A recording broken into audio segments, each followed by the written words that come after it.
নমস্কাৰ। আজি আমি এটা বস্তু দেখুৱাবলৈ ওলাইছোঁ। সেই বস্তুটো হৈছে পাটপলু। পাটপলু আজি আমি 4 বছৰ ধৰি পুহি আছোঁ। এয়া আমাৰ পাটপলু। পাটপলু আজি 2 দিন আগত ইহঁতে প্ৰথম চাল কাটি উঠিছে। এয়া চাই লওক আপোনালোকে। 2 দিন আগত প্ৰথম চাল কাটি উঠিছে। ইহঁতক সৰু সৰুকৈ নুনি গছৰ পাত কুটি দি আছোঁ। ইয়াৰ পিছত ইহঁতে ষ্টেপ বাই ষ্টেপ 4টা চাল কাটিব।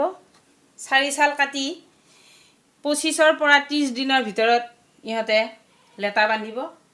লেটা বন্ধাৰ পিছত ইহঁতৰ পৰা সূতা কাটিব পৰা যাব।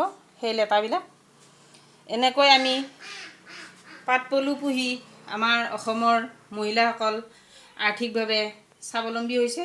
গতিকে আমিও এইবিলাক পুহি যাতে আৰ্থিকভাৱে স্বাৱলম্বী হ'ব পাৰোঁ, সেইকাৰণে আমি এই পাটপলু পুহিবলৈ আজি 4 বছৰ আগৰ পৰা আৰম্ভ কৰিছোঁ।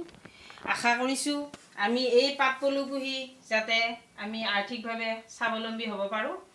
আৰু এই পাটপলুবিলাকৰ বেমাৰ আছে 4টা।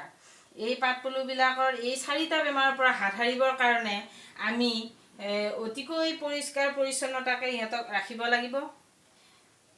সময়মতে খোৱা দিব লাগিব। পাতবিলাক লেতেৰ পেতেৰকৈ দিব নালাগিব। গতিকে আমি এই পলুবিলাকৰ জৰিয়তে যাতে আমি উপকৃত হ'ব পাৰোঁ, সেই আশাৰে আমি পুহিবলৈ আৰম্ভ কৰিছোঁ। আৰু আমি ইহঁতৰ ষ্টেপ বাই ষ্টেপ দেখুৱাই যাবলৈ চেষ্টা কৰিম। গতিকে আপোনালোকে চাব ইচ্ছা কৰিলে আমাৰ এই চেনেলটো ছাবস্ক্ৰাইব কৰিব। নমস্কাৰ।